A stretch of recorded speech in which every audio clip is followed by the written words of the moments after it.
नचिकेता ने यमराज जी से कहा कि मरने के बाद आदमी कहाँ जाता है। यमराज जी ने कहा सुनो कहाँ जाता है, मैं आपको सुनाता हूँ। जब आदमी मरता है तो उसकी प्राणवायु निकलती है, आत्मा निकलती है और सूक्ष्म शरीर में प्रवेश कर जाती है। सूक्ष्म शरीर कौन? हमारे शरीर, हमारे 3 शरीर होते हैं। एक ये बैठा है, इसे स्थूल शरीर कहते हैं। एक शरीर और होता है जिस शरीर से आप लोग सपना देखते हैं। आपका शरीर तो आपके घर में होता है पलंग में, पर सपना देखने के लिए आप कहीं हरिद्वार में होते हैं, कहीं जगन्नाथ जी होते हैं सपने में, तो वहाँ भी आपका एक शरीर होता है जिससे आप दौड़ रहे हैं, खा रहे हैं, हंस रहे हैं, तो वह भी तो एक शरीर है। तो एक तो बिस्तर पर सोया है और एक सपना देख रहा है, और आप कहते भी आज मैंने सपने में जगन्नाथ जी को देखा, बिहारी जी को देखा। मतलब ये कौन है? ये आपका सूक्ष्म शरीर है। एक शरीर और है कारण शरीर। ये कारण शरीर जिस कारण से हमें मनुष्य का शरीर मिलता है, बंदर का, भालू का, जिस कारण से मिलता है उसको कारण शरीर कहते हैं। कारण शरीर का तो कोई बहुत बड़ा अस्तित्व नहीं है, वो उस कारण से तो मनुष्य मिल गया, वो कारण शरीर का काम खत्म। अब आगे का प्रोसेस ये है, 2 शरीर रह गए, एक सूक्ष्म एक स्थूल। तो ये जो बैठा है इसे कौन सा कहेंगे? मैया बोलो, मैया कौन सा है ये? थूल? थूल नहीं, स्थूल, आधा सा स्थूल। सूक्ष्म, सूक्ष्म शरीर कौन सा है? वही जो स्वप्न का दृष्टा है, जिसने स्वप्न को देखा है। वही शरीर हमारा मरने के बाद ये शरीर निकल जाता है, आत्मा यहाँ से निकल जाती है और उस सूक्ष्म शरीर में प्रवेश कर जाती है। और वही सूक्ष्म शरीर यहाँ से यमदूत उसे पकड़ कर ले जाते हैं और वहाँ ले जाकर यमराज जी के सामने हाजिरी लगाते हैं। यमराज वहाँ पर वेटिंग रूम में तुम्हें बिठाते हैं 13 दिन के लिए, जब तक तुम्हारी 13वीं ना हो जाए। 13वीं का इंतजार यमराज जी वहां पर करते हैं। क्यों? क्योंकि 13वीं में किया गया पुण्य तुम्हारे खाते में जुड़ता है। तो यमराज जी बोले आखिरी पुण्य और जुड़ जाए, फिर हिसाब करेंगे टोटल। तो फिर आप लोग जो 13वीं में ब्राह्मणों को खिलाते पिलाते हैं ना, समाज को, गांव को, वो सबको खिलाने पे उस आदमी के नाम से खिलाया, उस महिला के नाम से, उस जीव के नाम से खिलाया, वो पुण्य उसको मिलता है। तो 13 दिन बाद वहां पर आपका हिसाब किताब होता है। 14वें दिन यमराज जी वहां पर आपको सामने बिठाते हैं, चेयर पर, कुर्सी पर, और वहां एक बड़ी टीवी लगी है। तो आपने जन्म से मृत्यु तक जो जो किया था सब रिकॉर्डिंग हो रही थी। तो वहां पर फिर पेन ड्राइव के द्वारा वहां सेटअप पे लगाया जाता है, और फिर तुम्हारे जन्म से मृत्यु तक जो जो तुमने किया है, पुण्य पाप, सब वहां चलता है। यमराज जी कहते हैं देखो तुमने क्या किया, देखो कितनों का तुम गला दबा रहे हो, लूट रहे हो, देखो तुमने झूठ बोला, देखो तुमने कपट किया, देखो तुमने छल किया, तुम्हें इसलिए हमने संसार में भेजा था। आप बार बार लज्जित होते हैं अपने किए कर्म पर। अरे राम राम राम, मैंने क्या किया। आप जब बार बार झूठ बोलते हैं, यहाँ तो बड़ा मजा आ रहा है, झूठ बोलो, खूब पैसा कमाओ, कैसे भी कमाओ, गला दबा दो, मार डालो, कुछ भी करके लोग पैसा कमा रहे हैं। लेकिन वो ये भूल रहे हैं कि इसका हिसाब देना पड़ेगा। किसी को कौड़ी कम नहीं देता, किसी को दमड़ी ज्यादा, और समझदार तो चुप रह जाता, मूर्ख शोर मचाता, मेरे मालिक की दुकान में सब लोगों का खाता, बचेगा कोई नहीं। तुमने अंधेरे में भी जो पाप किया होगा ना, वहां सब रिकॉर्ड है, पूरी रिकॉर्डिंग है वहां। इसलिए बच के रहना रे बाबा, ईश्वर के घर देर है अंधेर नहीं है। हिसाब जब होगा, पाई पाई का हिसाब होगा। कर लो तुम खूब अत्याचार, ध्यान रखना, भोगना तुम्हें ही है। चलो, यमराज जी ने वहां हिसाब किताब कराया। अच्छा, देखो तुम गलत कर रहे हो, देखो तुमने झूठ बोला, देखो तुम अपने माँ को डांट रहे हो, देखो तुम अपनी माँ को गाली दे रहे हो, देखो तुमने अपनी माँ को 2 रोटी तक नहीं दी, देखो तुमने अपनी माँ के साथ कितना अत्याचार किया, देखो तुमने अपनी पत्नी पर कितना अत्याचार किया। और ये बहुओं की फाइल जब खुलती है, देखो तुमने अपनी सास को कितना तंग किया है, कितना सताया है, तुमने ये अत्याचार किया। सारा हिसाब किताब यमराज जी वहां रखते हैं। और फिर सब आदमी लोग, हम लोग सब थर थर थर थर थर थर थर कांपते हैं। अब क्या होगा, अब क्या होगा वो भी बताता हूं। तो अब यमराज जी अपने दूतों को आदेश देते हैं, चलो भाई इनका हिसाब किताब करो, कितना हुआ। वहां बिल्कुल अपडेट सॉफ्टवेयर है, तुरंत डाला, हिसाब किताब आ गया। इनके 5 किलो पाप हो रहे हैं और 100 ग्राम पुण्य है। पाप कितने निकले? मैया बोल दो मेरी माँ, 5 किलो पाप और 100 ग्राम पुण्य। पुण्य 100 ग्राम, पूरी जिंदगी में 100 ग्राम पुण्य किया, और पाप 5 किलो। कई लोग तो 10-10 किलो करते हैं, पर हम तो यहाँ 5 किलो के हिसाब लेके चले। देखो हम तो समझाने के लिए लेके चल रहे हैं 100 ग्राम और 5 किलो। किसी के 20 किलो भी पाप होते हैं, और किसी के केवल 2 ग्राम पुण्य होते हैं, और किसी के पुण्य ज्यादा है। पर सबका अपना अपना हिसाब किताब है। भगवान जाने आप लोगों का कितना निकलेगा।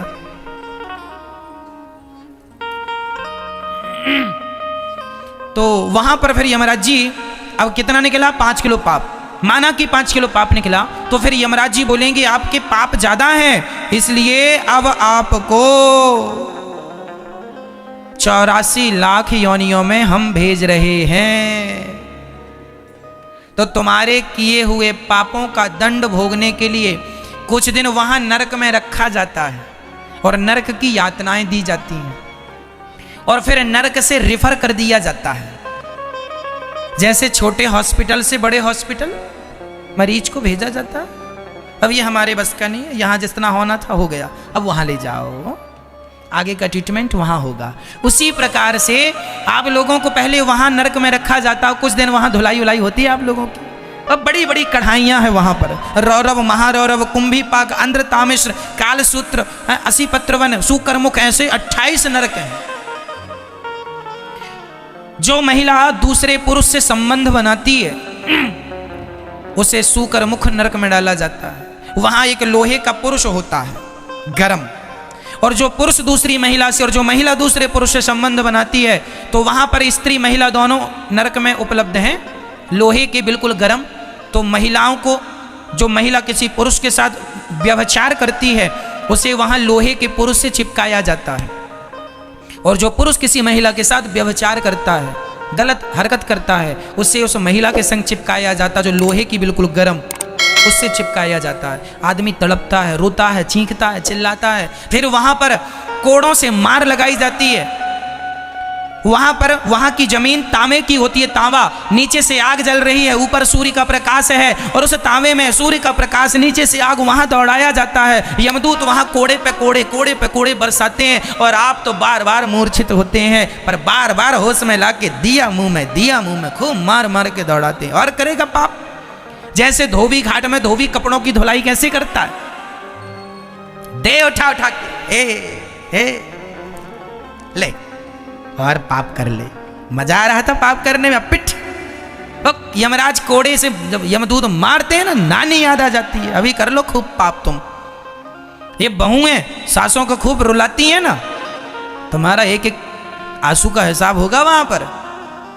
कर लो तुम अत्याचार, बचेगा कोई नहीं। परमात्मा सब देख रहे हैं, अंधे थोड़ी हैं वो। लाख आंख से देख रहा है तुझे देखने वाला, सच की खेती कर ले चतुर नर, समय गुजरता जाता मेरे मालिक की दुकान में सब लोगों का खाता। इस प्रकार वहां नरक की यातनाएं देकर फिर 84 लाख योनियों में भेज दिया जाता है। 84 लाख योनियां कौन? नाली का कीड़ा। यहां आओ, नाली का पानी पियो, नाली में रहो, आनंद लो वहां। फिर उसके बाद तुम्हें गधा बनाया जाएगा, ढोते रहो बोझा। फिर उसके बाद तुम्हें सूअर बनाया जाएगा। जो शराब वराब ज्यादा पीने के शौकीन है ना, इनको सूअर बना दिया जाता है। जाओ गंदी नाली में तुम, क्योंकि शराबी अक्सर ना गंदी नाली में जाके गिरता है। तो भगवान बोले चलो तेरा वहीं ज्यादा मन था तो तू वहीं जा। तो फिर उसको सूअर बना के गंदी नालियों में अपना, आप लोग भी यदि शराब वराब पीते हैं तो अपने लिए देख लेना कि भाई हम यहाँ पे आएंगे। शराब पीना महापाप है। मैंने पहले कथा में बताया है आपको, 5 प्रकार के महापाप होते हैं। उन महापापों में पहला महापाप शराब है, दूसरा स्वर्ण की चोरी है, तीसरा ब्रह्म हत्या, ब्राह्मण की हत्या और गौ हत्या है, और चौथा गुरु पत्नी पर कुदृष्टि, जो अपने गुरु जी की पत्नी पर कुदृष्टि रखता है। ये 4 महापापी हैं। और 5वां महापापी वो जो इन चारों के संग उठता और बैठता हो और संबंध रखा हो, वो भी 5वां महापापी है। शराबियों से रिश्ता रखने वाला भी महापापी कहलाता है। इसलिए ये 5 प्रकार के महापापी को घोर नरक जाना पड़ता है, बड़ी यातनाएं सहनी पड़ती हैं। और इसके बाद फिर आप लोगों को फिर वहां से निकालकर नाली का कीड़ा, सूअर उअर फिर बनाया जाएगा। फिर सुअर बनाने के बाद आप लोगों को चमगादड़ बनाया जाएगा, उल्टा लटकी रहो, कोरोना फैलाती रहो। तो चमगादड़।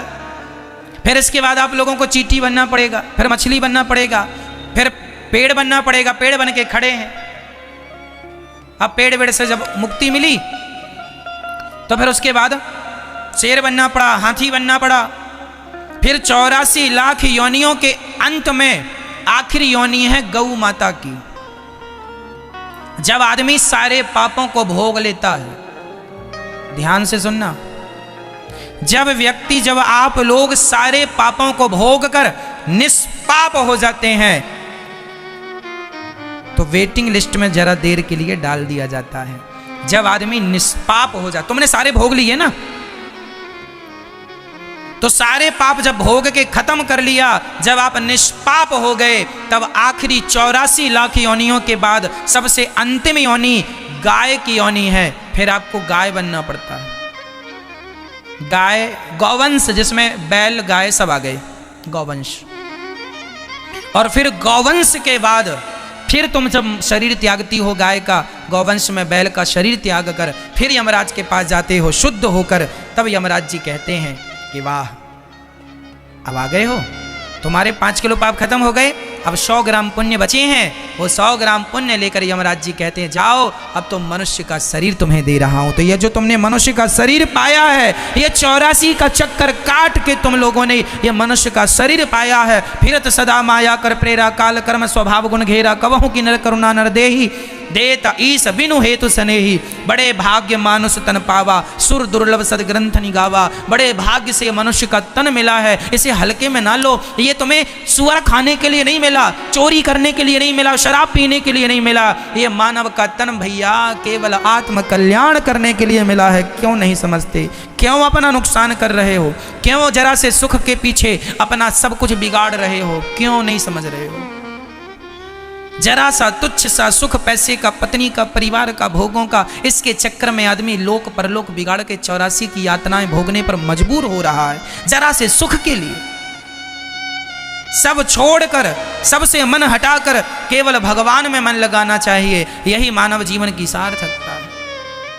मेरे तो गिरधर गोपाल, दूसरो ना कोई, यही अंतिम सत्य है। अब ये कितनी देर में आपको ये इतनी सी बात समझाने के लिए इतने सारे ग्रंथ पुराण बनाए, केवल इतनी सी बात समझाने के लिए कि तुम्हें ये समझ में आ जाए कि भगवान मेरे हैं, ये संसार मेरा नहीं है। बस इतनी सी बात समझाने के लिए इतने सारे पुराण बनाए गए और इतने सारा कुछ समझाए कि इतनी सी बात जिस दिन समझ में आ जाए, बस वही आपका जीवन है। ये 84 लाख योनियों का मैंने विवरण आपको दिया। 84 लाख योनियां हैं, इनमें कीट पतंगा, मच्छर, मक्खी सब कुछ आ गया, सब कुछ आ गया। पेड़ पौधे, मछली सब आ गए, उड़ने वाले पशु पक्षी, जलचर, थलचर, नभचर, नाना सब आ गए। जलचर मतलब जल के जीव, थलचर मतलब थल में रहने वाले और गगन आकाश में उड़ने वाले, नभचर आ गए, सब आ गए। बस बड़े आखिरी में ये मनुष्य का शरीर दिया है, इसलिए चींटियों की संख्या ज्यादा है। भारत में सिर्फ 135 करोड़ लोग रहते हैं, ओनली 135। नई जनगणना आएगी तो 140 होंगे, 150 करोड़ होंगे अधिक से अधिक। भारत में प्रेजेंट में जो हमें जनगणना प्राप्त है उसमें 135 की बात है। 135 करोड़ लोग भारत में रहते हैं।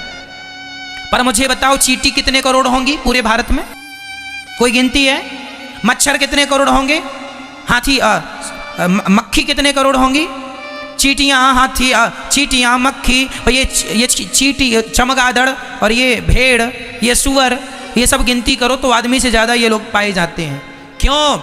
कोई करोड़ों सुअरों के बाद, करोड़ों भोग भोगने के बाद, योनियों में जाने के बाद, तब कहीं जाकर एक बार ईश्वर मौका देते हैं मनुष्य का। इसलिए तुम्हारी जनसंख्या कम है, चींटियों की ज़्यादा, क्योंकि वो तो अभी भोग ही रही हैं अपने कर्मों का दंड।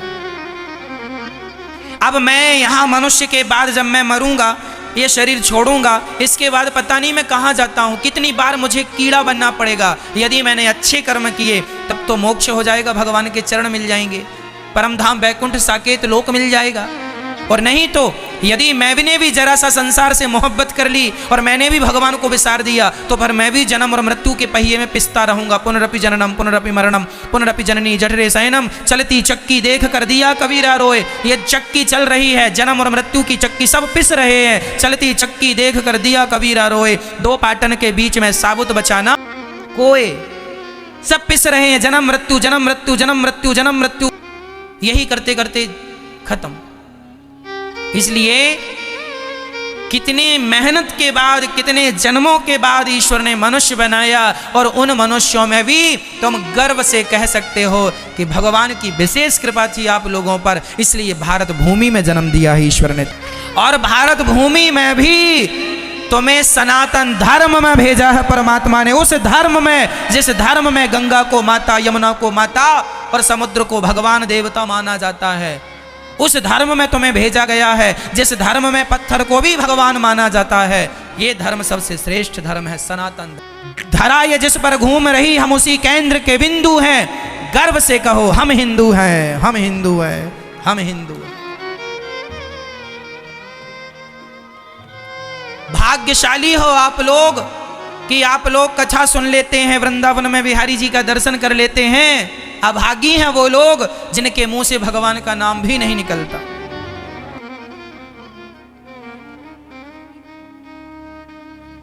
तुमको लगता है अमेरिका वाले ज्यादा भाग्यशाली हैं? ना जी, पैसे अलग विषय है मेरी मां, आध्यात्म अलग विषय है। पैसों से इस ज्ञान की तुलना ना करना। ये जो ज्ञान मैं आपको दे रहा हूं, ये जो मार्ग मैं आपको बता रहा हूं, इस मार्ग को पैसों से तुलना ना करना।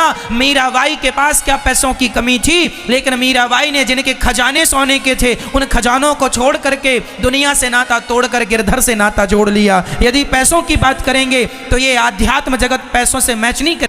यहां त्याग चाहिए, आसक्ति मुक्त आदमी चाहिए।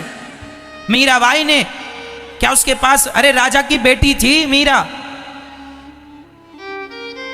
और राजा की बहू थी, राणा की बहू थी, कोई कमी नहीं थी उनके घर पैसों की, लेकिन सबसे नाता तोड़कर गिरधर से नाता जोड़ लिया। चांदी की दीवार को तोड़ा, मीरा ने घर छोड़ दिया, है ना। वो परमात्मा से संबंध बनाने के लिए, परमात्मा से रिश्ता बनाने के लिए, परमात्मा को पाने के लिए चांदी और सोने की दीवार को तोड़ दिया।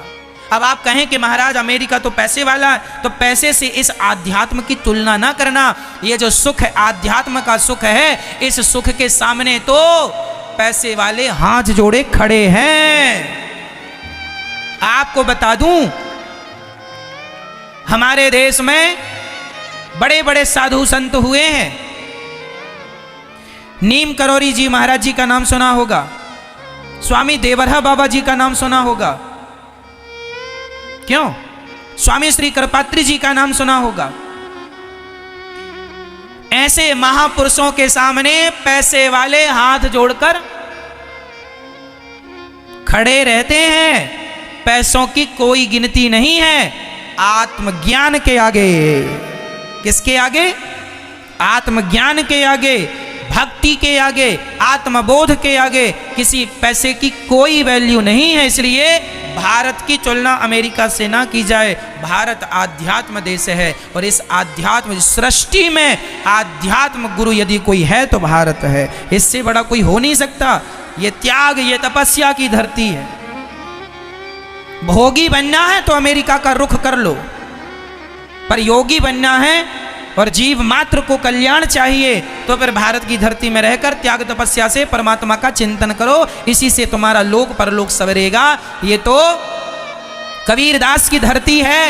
कबीरदास जैसे महापुरुषों के आगे बड़े बड़े पैसे वाले घुटने टेकते थे। नहीं सुना रैदास जी का नाम? रैदास जी के आगे बड़े बड़े राजा आते थे। उनका जो कठौता था ना, उसमें कहावत निकली कि मन चंगा तो कठौती में गंगा। ये रैदास भक्त, वो रैदास भक्त जो जूता सिलते थे और परमात्मा का चिंतन करते थे। जूता सिलने वाले रैदास के घर ना बड़े बड़े राजा माथा टेकने आते थे। रैदास जी की चौखट में बड़े बड़े राजा, बड़े बड़े महाराजा माथा रगड़ते थे कि रैदास जी एक कृपा की दृष्टि कर दो तो हमारा कल्याण हो जाए। ऐसे रैदास जी ये आध्यात्म जगत के हमारे संत हुए हैं जिनके आगे पैसों की कोई वैल्यू। इसलिए आध्यात्म की तुलना धन से ना की जाए। यदि तुम धन वाली बात करते हो तो फिर धन में उलझे रहो। मैं ये नहीं कहता कि धन नहीं कमाना, धन कमाना है, काम धन से करना है, पर धन में आसक्ति नहीं रखना। आसक्ति केवल भगवान से हो, मन भगवान में लगे, पैसों में मन ना लग जाए। मैं यहां बार बार सचेत कर रहा हूं आपको, ठीक है। इसलिए इस विषय को समझ लो। तो नरक जाने से बच गए, तो यदि आप लोग नरक जाने से बच गए तो समझ लो आपका मानव शरीर सफल हो गया, और यदि नरक चले गए तो आपका मनुष्य बनना व्यर्थ हो गया। फिर 84 का चक्कर, 10वीं फेल हो गए तो फिर पाठ 1 लेसन 1, फिर वही पुस्तक पढ़ो, फिर वही 84 का चक्र, पुनरपि जननम पुनरपि मरणम।